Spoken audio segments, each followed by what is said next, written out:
Alright, so in this video we are going to see about the selection process and exam pattern of Indian Oil Corporation recruitment. So there is a recruitment happening from Indian Oil Corporation or IOCL. So the IOCL pipeline division is recruiting for engineering assistant and technical attendant, and it is actually for diploma and ITI candidates.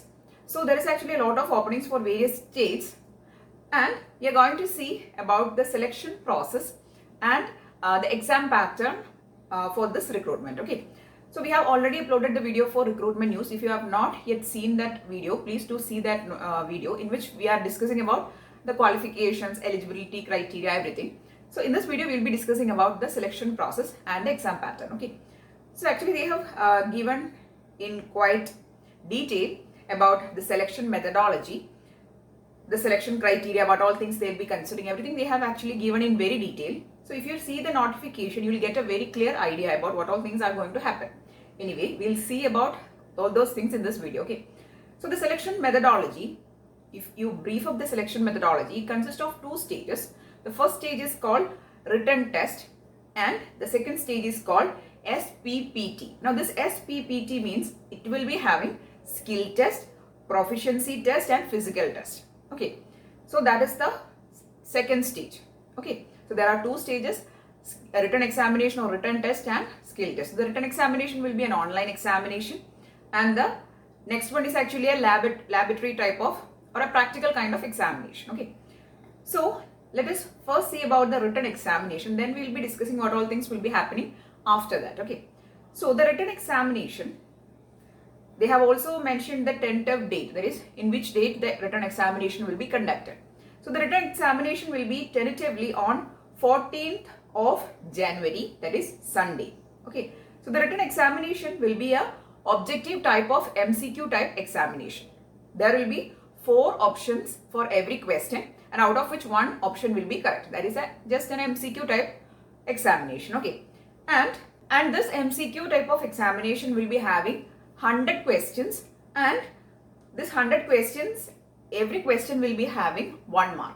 That is, if you are answering it right, you will be getting 1 mark for each question. Okay, so this is the exam pattern and the marking scheme. Okay, 1 mark for correct answer and there is no negative marking. Okay, so if you don't know any question, you can just attempt it because there is no negative marking.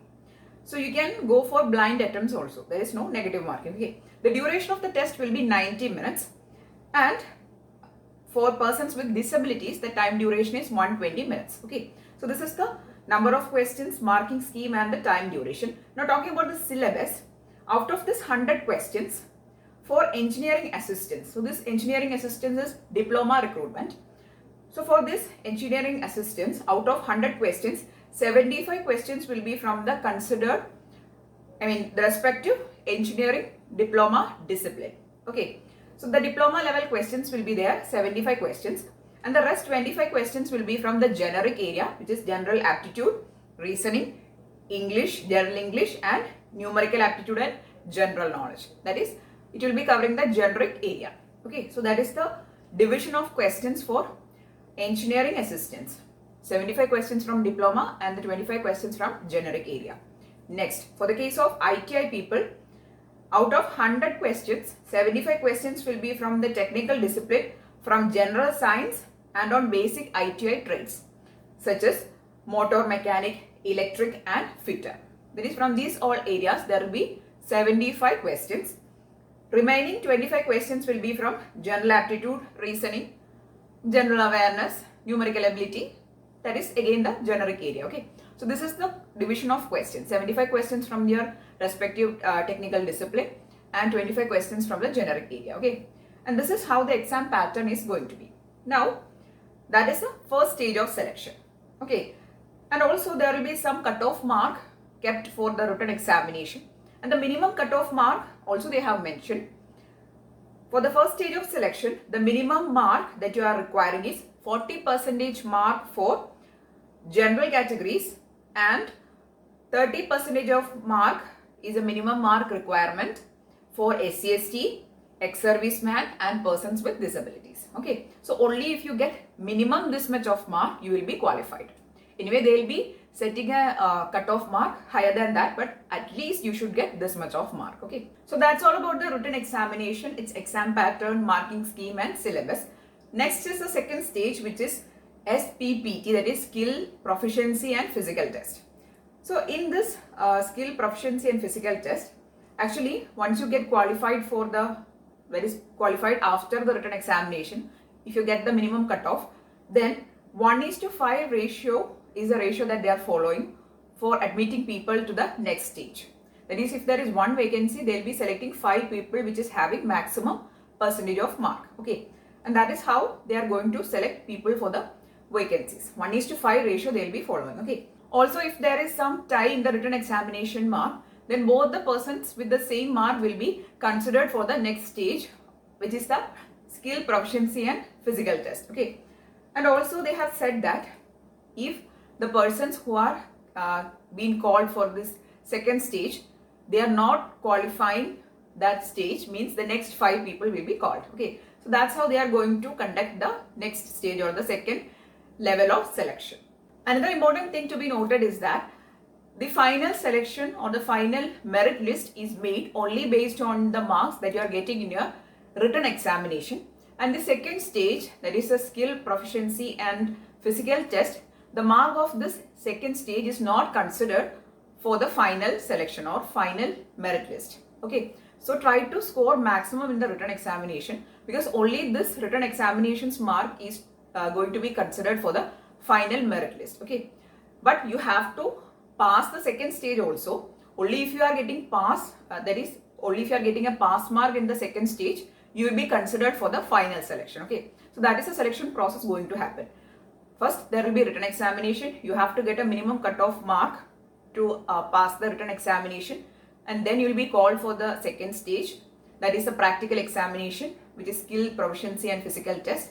Once you pass the second stage also, you will be called for the, that is you will be considered for the final selection, and in that final selection the mark that you are getting in stage 1 will be considered. Okay, so that is the selection process going to happen. Okay, and also they have said that while making a final merit list, if 2 persons is having same written examination mark, then the person with maximum age or the older person will be considered. Okay, all these things they have actually given as various points in the selection methodology.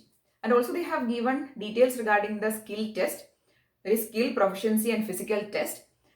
And also they have given that this test is actually determining, or just to know that whether you have practical knowledge in the laboratories and all. Okay, so it is more kind of a practical test. Okay, so this is all about the selection process. I'll brief it once again. There is 2 stages, written examination and skill, proficiency and physical test. The written examination mark is actually considered for final selection. The minimum cutoff mark also they have given. Once you get the minimum cutoff mark, then you will be called for the second stage, which is a skill, proficiency and physical test. Once you pass that second stage, you will be considered for the final selection. In that final selection, the marks of your stage 1 will be considered. Okay, so this is the selection process. So we have actually seen in very detail about the selection process, the exam pattern and the marking scheme. And also talking about the exam centers, since there is opening for multiple states, there is actually for various states of IOCL there is openings. So there will be mostly exam centers in all major cities of India, or at least for you for the nearby state there will be exam centers. Okay, so the exam centers they have not actually given in this notification, but anyway, since it is a central government organization, there will be exam centers in all major cities of India. Okay, so that's all about the selection process, exam pattern and the marking scheme. We have actually seen in very detail. So if you are preparing for this examination, you should consider all these things while doing your preparation. Okay, so the exam is also going to happen on next month, so please do fast in your preparations. So that's all about the selection process. I'm really hoping that you found the video useful. If yes, please do give it a thumbs up. Also share it with your friends. And if you want more videos, please do subscribe to the channel. Thanks for watching and keep on watching.